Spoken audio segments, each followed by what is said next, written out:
Here's what we'll cover in this video.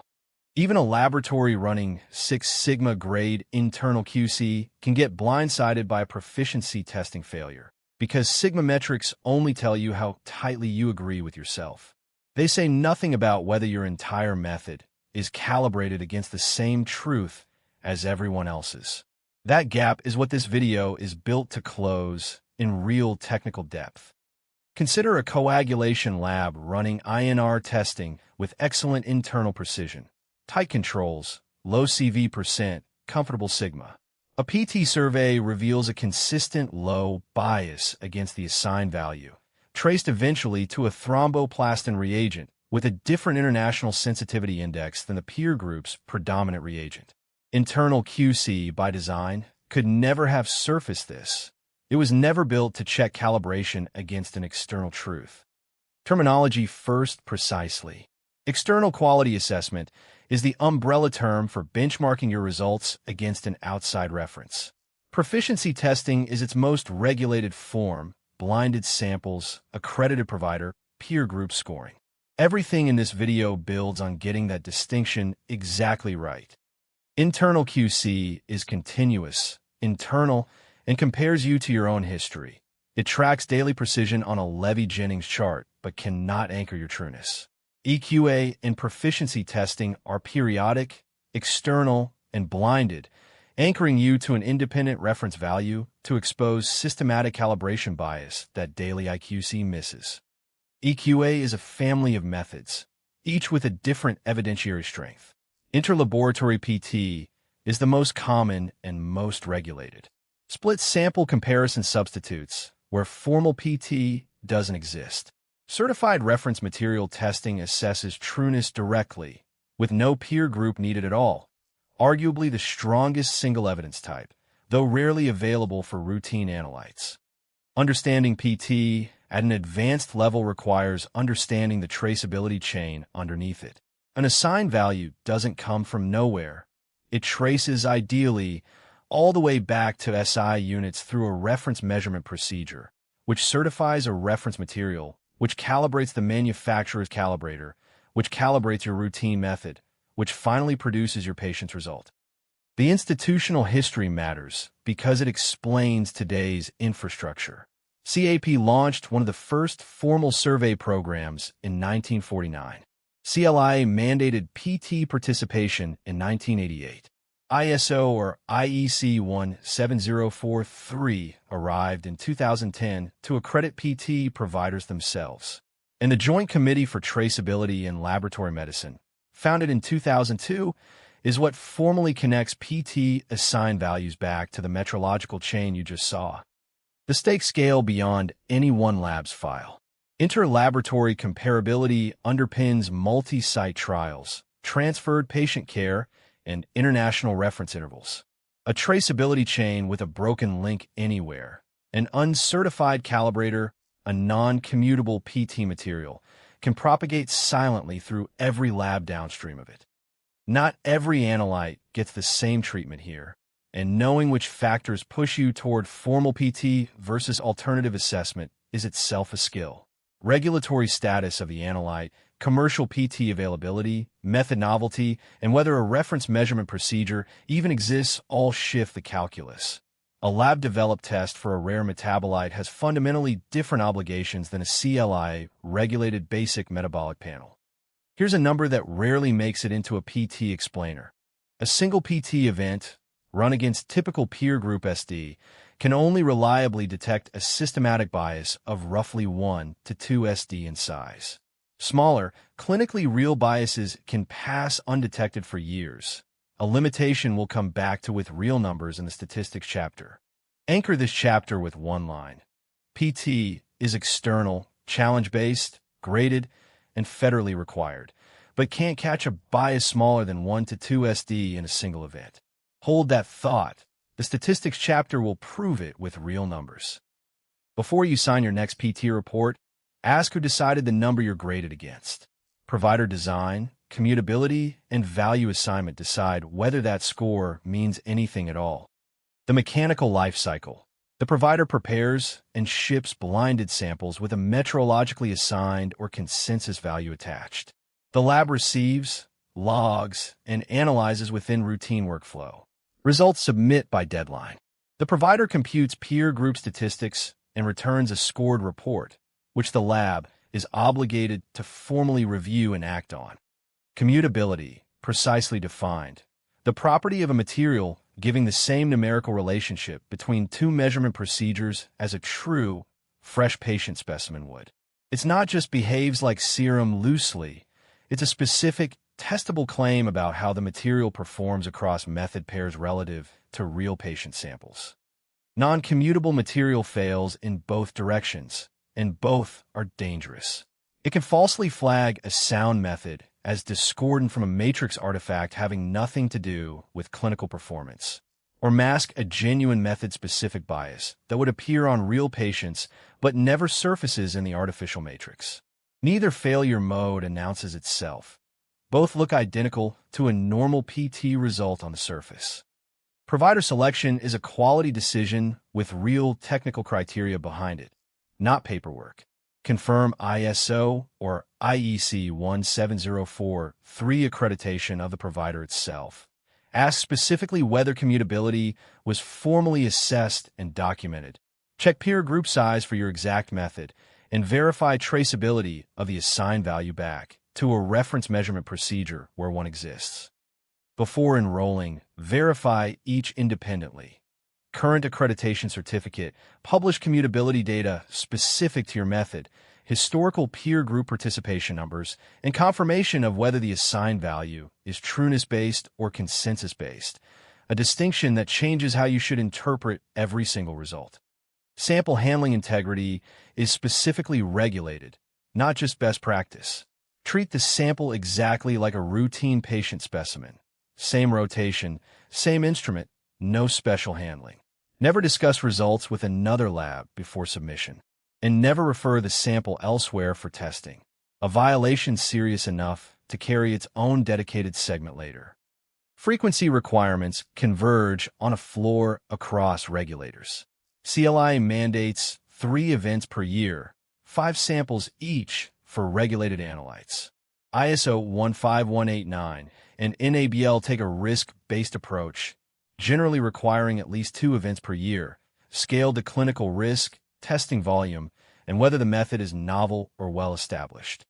Here's the interpretive skill most explainers skip entirely: how commutability actually gets certified.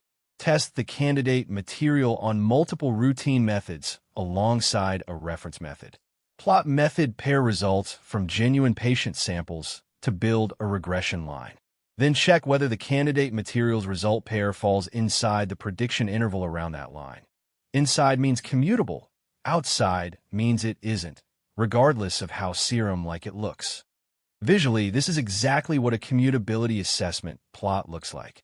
Genuine patient samples define the regression line and its prediction interval. A commutable PT candidate sits inside that band. A non-commutable candidate sits clearly outside it. A real, checkable criterion, not a judgment call. One more distinction that changes how you read every PT report. Trueness-based value assignment anchors the target to a reference measurement procedure result, the gold standard where it exists. Consensus-based assignment instead uses the peer group mean itself as the target, which means you're being scored against your peers' average bias, not against truth. Lock in the chapter with 2 questions only you can answer. Who assigned the target?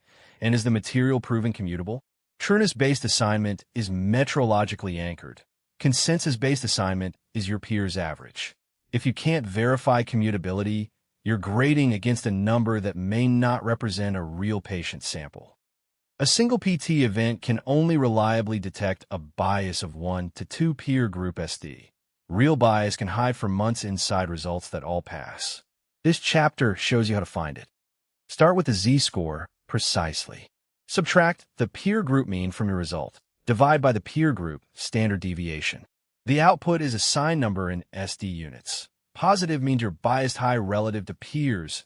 Negative means biased low, and the magnitude tells you how far, in standardized terms, not raw units.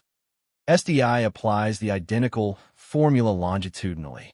Instead of one event, You compute a z-score equivalent for every consecutive survey and track it as a series. The single most valuable thing SDI adds over a raw z-score.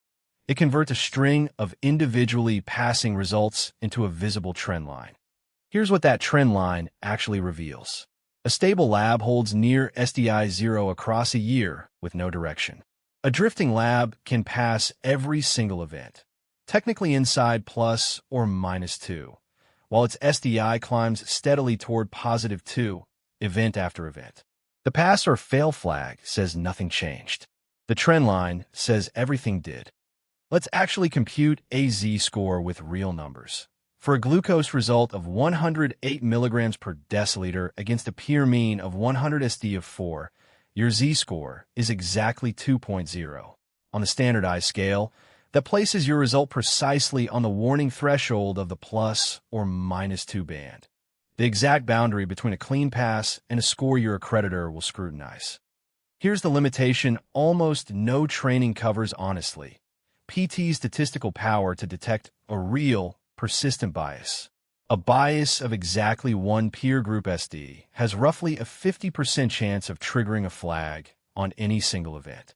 It takes 3 to 4 consecutive events, on average, before a bias of that size reliably crosses the detection threshold, meaning a real, clinically relevant bias can hide in plain sight for the better part of a year. Peer group choice changes which of those detection curves you're actually on. Graded against an all-method peer group, a known method-specific bias can unfairly flag an otherwise sound instrument, or worse, dilute a real bias into statistical noise. Graded against a method-specific group instead, the comparison is fairer, but only if that narrower group is large enough to produce a stable SD in the first place. 4.2 Sample Survey Designs. The UDIN plot separates error types spatially, which is worth being able to actually read. Plot your result on sample A against sample B for every lab. Points scattered along the diagonal represent random error, your imprecision. Points clustered off the diagonal in one consistent direction represent systematic, method-wide bias, a calibration problem shared across the whole peer group's method. The statistics carry real, underappreciated pitfalls. Small peer groups produce unstable SDs capable of generating false flags purely from sample size. Real PT data is rarely Gaussian, which is why modern schemes default to robust statistics. An iteratively reweighted median and MAD, per ISO 13528's algorithm, specifically to resist distortion from the outliers that would otherwise inflate a classical SD. Peer group size directly sets how much trust you should place in the resulting statistics.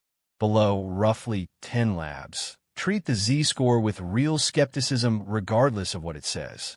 10 to 30 gives moderate confidence. Above 30, the peer group mean and SD are stable enough to interpret at face value. Does sustained participation actually move real-world interlaboratory agreement? Or is this all statistical theater? The harmonization literature is consistent. Sustained PT participation with active corrective action measurably narrows interlaboratory variability over time, most impactfully for analytes that still lack a universal reference measurement procedure. Precisely the analytes where the traceability chain from earlier is weakest. One synthesis skill worth building explicitly. Comparing your PT-derived Sigma against your IQC-derived Sigma for the same analyte. When they roughly agree, your internal precision and external trueness are telling the same story.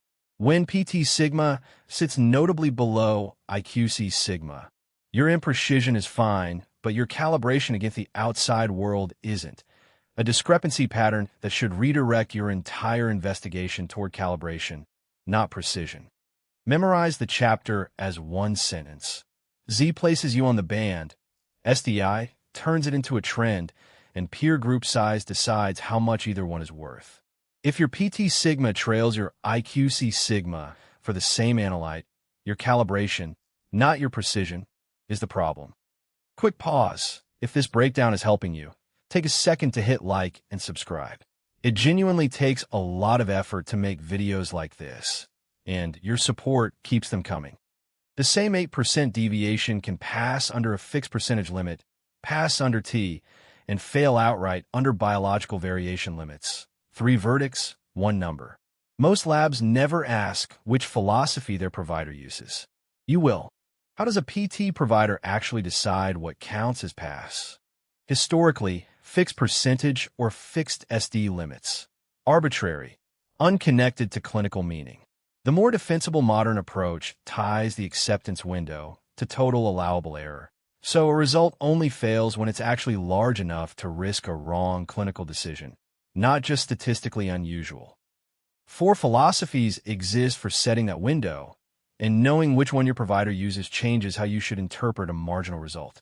Fixed percentage limits are the crudest, simple, but clinically arbitrary. SD-based limits are the classical default. T-based limits tie the window to allowable clinical error. Biological variation-derived limits, the most rigorous, tie it to how much a healthy person's own result naturally fluctuates. The practical effect: under a Sigma-based framework, your acceptance window isn't fixed at all. It scales with your assigned Sigma target. A tighter Sigma target for a high-risk analyte narrows the window. A looser target for a genuinely more variable analyte widens it. The same raw deviation can be a comfortable pass on one analyte and an outright failure on another. Made concrete for the same hypothetical analyte, a fixed 10% limit, a T-derived 12% limit, and a biological variation-derived limit as tight as 6%, all claiming to define acceptable for the identical result. A lab reporting an 8% deviation passes under 2 of these philosophies and fails under the third. The same number, 3 different verdicts. The RICO's biological variation database, maintained and updated for decades, is the reference source behind this rigorous approach, cataloging within person and between person variation for hundreds of analytes, and letting a lab derive, scientifically grounded, analyte-specific quality goals instead of borrowing an arbitrary industry-wide number. Overlaid across several analytes, the contrast is stark. Sodium's biological variation is extremely tight, demanding a correspondingly narrow acceptance window to be clinically meaningful. Creatine kinase varies enormously even within one healthy person day to day, so a wide window is genuinely appropriate. Not a sign of a lax program, but of an honest one. Laid out with actual allowable imprecision figure from the RICO's database, the spread across common analytes is dramatic. Sodium tolerating barely more than 1%, cholesterol tolerating closer to 6%, and creatine kinase tolerating over 20%. A single blanket PT limit across an entire chemistry panel, still common in older programs, is scientifically indefensible against numbers like these. The pitfall in one line: a fixed percentage PT limit is simultaneously too lenient for tightly regulated analytes like sodium, letting a clinically dangerous bias pass, and too strict for highly variable analytes like CK or troponin, generating false failures on results that are perfectly acceptable given how those analytes actually behave biologically. For labs sophisticated enough to track it, PT-derived Sigma should predict IQC-derived Sigma reasonably well over time if both systems are measuring the same underlying analytical quality honestly. A persistent, systematic divergence between predicted and observed. PT Sigma consistently running below what IQC Sigma alone would suggest is itself a diagnostic signal worth investigating, not noise to average away. The synthesis point before we move on: acceptance limits aren't a neutral technical detail buried in fine print. The philosophy behind them determines whether a given PT result actually means what you think it means. Know which one your provider uses. Moving your own internal quality goals from arbitrary fixed limits toward biological variation-informed targets is a concrete project, not an abstract aspiration. Pull your analyte list against the current RICO's database. Compute desirable imprecision, bias, and total error for each. Compare against your current IQC and PT acceptance criteria. Flag and prioritize the analytes with the largest gaps for reagent, method, or provider review. Everything so far assumed a quantitative result and a Z-score. That assumption breaks completely for microbiology identification, molecular infectious disease testing, and blood bank serology, where the entire scoring framework has to change. Quantitative Z-score scoring and qualitative consensus scoring trade off real strengths and weaknesses. Z-scores give you a continuous, statistically rich signal but require a numeric result to exist at all. Consensus scoring works for identification and yes or no calls, but sacrifices granularity. A near miss and a wildly wrong answer both just register as discordant. Qualitative PT scoring itself isn't one method. 3 overlapping approaches coexist. Majority consensus among participating labs sets the expected answer. Expert panel adjudication overrides consensus for genuinely ambiguous or novel organisms. And reference laboratory confirmation anchors the whole scheme to an authoritative, independently verified answer where one exists. Qualitative EQA schemes report positive, negative, or indeterminate calls based on a signal threshold. Establishing this cutoff requires evaluating diagnostic sensitivity and specificity using a receiver operating characteristic, or ROC curve. By plotting the true positive rate against the false positive rate across potential cutoffs, the laboratory determines the optimal threshold that maximizes clinical utility while minimizing false results. In antimicrobial susceptibility PT, your results are evaluated on 2 separate axes: organism identification and sensitivity profiling. Graded as susceptible, intermediate, or resistant, your MIC values must align with peer consensus. Side by side with organism identification, a resistance profile heat map allows you to quickly evaluate susceptibility patterns and spot discordant breakpoints before they trigger a PT failure. Molecular PT, PCR-based infectious disease testing especially, follows its own workflow with its own failure modes. Extraction, amplification, and interpretation each get evaluated, and an indeterminate or equivocal call isn't automatically a failure. It's only a failure if your lab's follow-up protocol for indeterminates deviated from what the scheme actually expected you to do next. The provider landscape itself is genuinely global and worth knowing by name. CAP dominates the U.S. market. UK NICAs runs an extensive scheme across the UK and internationally. RICAs operates as a large international Randox run program. And in India, NABL and paneled EQAS providers fill the regional role, each with different peer group compositions and different regional method mixes. Side by side, the practical differences matter when you're choosing between them. CAP offers the broadest U.S. analyte menu with deep CLI alignment. UK NICAs is especially strong in specialized and molecular schemes. RICAs offers wide international peer groups, useful for labs on less common platforms. NABL and panel providers offer the regional method mix and regulatory alignment Indian labs specifically need. 2 misconceptions specifically trip up qualitative and molecular PT interpretation. Treating every indeterminate result as an automatic failure, when a correctly handled indeterminate is often scored as appropriate. And underestimating pre-analytical shipping stability for molecular material. A degraded PT sample can produce a false negative that has nothing to do with your assay's true performance. Grading tiers for qualitative PT look structurally different from Z-score tiers, and conflating the two is a common interpretive error. Concordant means full agreement with the expected answer. Discordant minor covers a defensible near miss, like a closely related organism misidentification. Discordant major or critical covers a genuine patient safety relevant miss, like calling a resistant organism susceptible. The bridge to close this chapter: whatever the scoring framework, quantitative or qualitative, a PT failure is still just a signal demanding investigation, not a verdict. How you investigate it, and what's explicitly off limits while you do, is where we're headed next. 2 unsatisfactory PT results across 3 consecutive events can suspend your CLI certification for that test. Labs rarely lose a test any other way, and how you respond is a decision tree, not a guess. Back to quantitative grading for the failure response walkthrough. Satisfactory needs no formal response beyond routine review. Warning tier requires documented investigation without mandatory corrective action. Unsatisfactory triggers a formal, time-bound CAPA requirement, and depending on history, potentially far more. The investigation itself is a decision tree, not a guess. Is it a transcription error? Correct the report and stop. No analytical issue exists. Is it a calibration or reagent problem? Targeted corrective action. Is it neither, with no clear source? Escalate to a full method comparison study before you conclude anything. A molecular case, tying back to the qualitative discussion.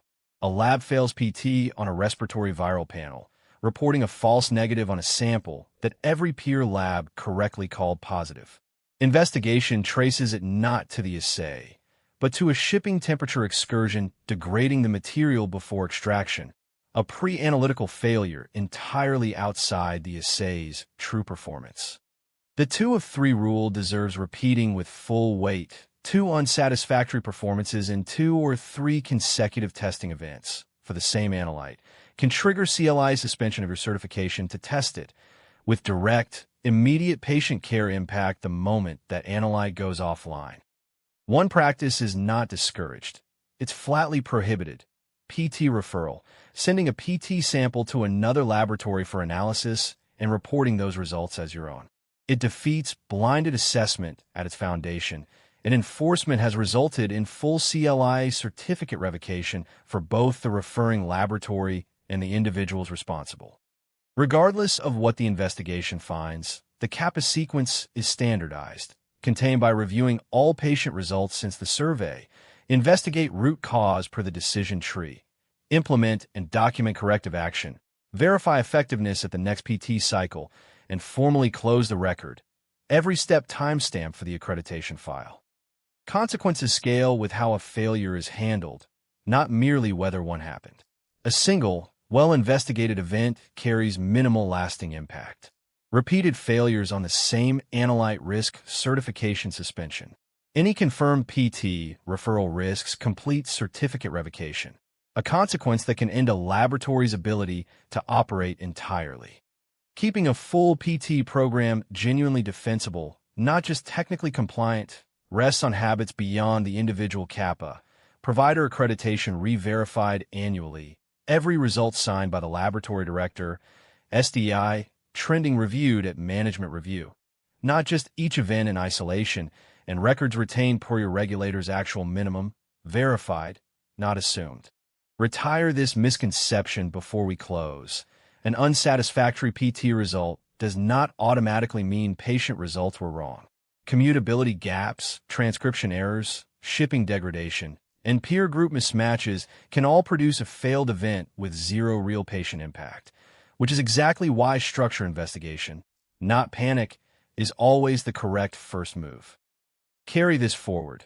EQA and PT exist to anchor your lab to a truth outside your own walls. Through traceability, honest statistics, and acceptance limits that actually mean something clinically. Every result, however it's scored, is data worth trending, investigating, and understanding, not a box to check once a quarter. Final recap. Z-score measures peer group distance. SDI tracks that same measure across events, revealing drift a single result can't. Acceptance limits can be fixed, SD-based, T-based, or biological variation-based, and the choice changes what a result actually means. Qualitative PT uses concordant or discordant tiers, not Z-scores. 2 unsatisfactory events in a row can suspend certification, and PT referral is strictly, unconditionally prohibited. Here are the key references and sources for this video. Thanks so much for watching. If this helped, like the video and subscribe for more clear, simple explainers, and I'll see you in the next one.